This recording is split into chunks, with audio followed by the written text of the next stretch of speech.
Yes, sir. Knowing that the training camp's a work in progress, a week in, are you ahead or behind where you want to be at this stage of things? We're not ahead on behind or behind. We're just working. I mean, you don't give it a week and then see if we're far ahead. You give it a week, make sure they get used to their paths, try to keep the injuries down, and make sure they're working well together. And we're working. You happy about what you've seen up to this point? Yeah, thus far I am. Todd, I know it just happened, but Antonio Allen got hurt at the end of practice. What you have sensitive? Initially, they said it was his Achilles. I don't know how serious yet because it just happened. I'll have to check on it right after this. Todd, I know you give these guys freedom of expression. You're not going to muzzle them. But earlier today, Marshall said some more critical things about Jay Cutler. I mean, at this point, is that disappointing to you to hear a guy like that?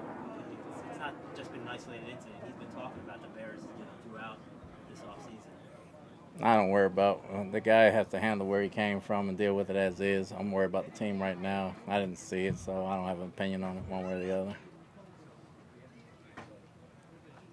Do you have any thoughts on what Cromartie said about Brady not deserving to be fined, not deserving to be suspended? Not really. It's the player's opinion. They've seen people suspended for worse or suspended for less, so I'm assuming he's giving his opinion. Do you agree with that opinion? I don't have an opinion. Are you tired of Deflategate though? I was never involved in Deflategate to be tired of it. Todd, is there any shift with a game a week from tonight? You'll be playing a game. It's preseason, but it's still a little more live than what you've been doing. Is there any shift now in preparations or practice or in terms of getting ready for that? Not yet. Next week. Right now, we're fully in the camp mode, so we're going to work on us getting better, and we're going to use that preseason game to get better. You just don't want to look sloppy when you get out there. I imagine, is Mo just still day-to-day? Yes, he is. Initially, you weren't concerned about it. I'm still not concerned about it. He's still day-to-day. I really have anything else to report on it. So there's still a chance? Precautionary still? He's still a little tight, so, I mean, when he's ready to go, I'm sure he'll be ready to go. So you wouldn't rule him out, Todd, yet for Thursday, would you? No, not yet.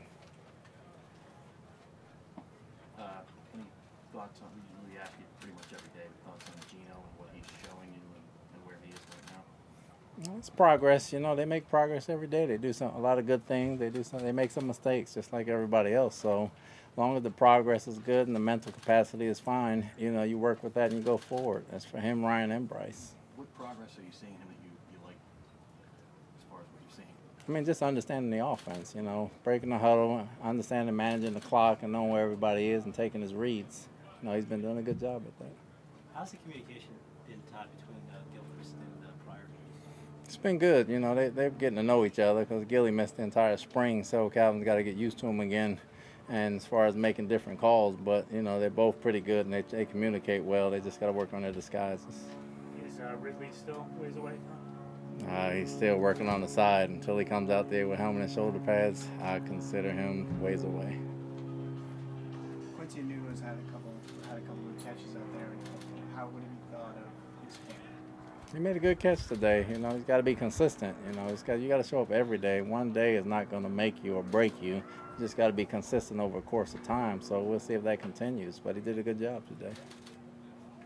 Is there anything you need to do as a head coach prepare for the game day head coach experience in terms of clock management and timeouts and things that you weren't asked to do as a defensive coordinator? I don't think you can prepare for them because different situations happen differently. You just got to understand that you're in the game and understand what's about to happen before it happens, so you don't have any problem calling timeouts or things of that nature. I think you have to go through it personally. Coach, how's the depth of inside linebacker with Henderson and Mays behind Jameson Harris, obviously? So far, it's been pretty good. That's the one position we do have players, with the exception of Jones. Everybody else has started in this league, so we got a good mix of veterans there, and they push each other. How long does it take to get that coordination among the coaches for game day? Who's got the responsibility for this? Who's got that? Is that sort of a work in progress as far as it takes a while. I mean, it takes a while for those guys to get used to each other, and camp is as much as it is for us and them as it is for the players. Getting on the sidelines and substitution patterns and headsets and so forth, that has a lot of communication that goes along with it. So, this is practice run for them too. Todd, another thing that Marshall said today was he thought Reeves was the best cornerback of all time. Do you think Reeves has done enough to put himself right in that conversation? Probably. You can't compare eras, When I was growing up, my favorite, Mike Haynes was one of the best I've ever seen. But, you can argue Deion, Reeves, you can argue Sherman, Peterson. It all depends on who you're playing with and who you're going against. It's all relative. Do you think Reeves is better than Deion?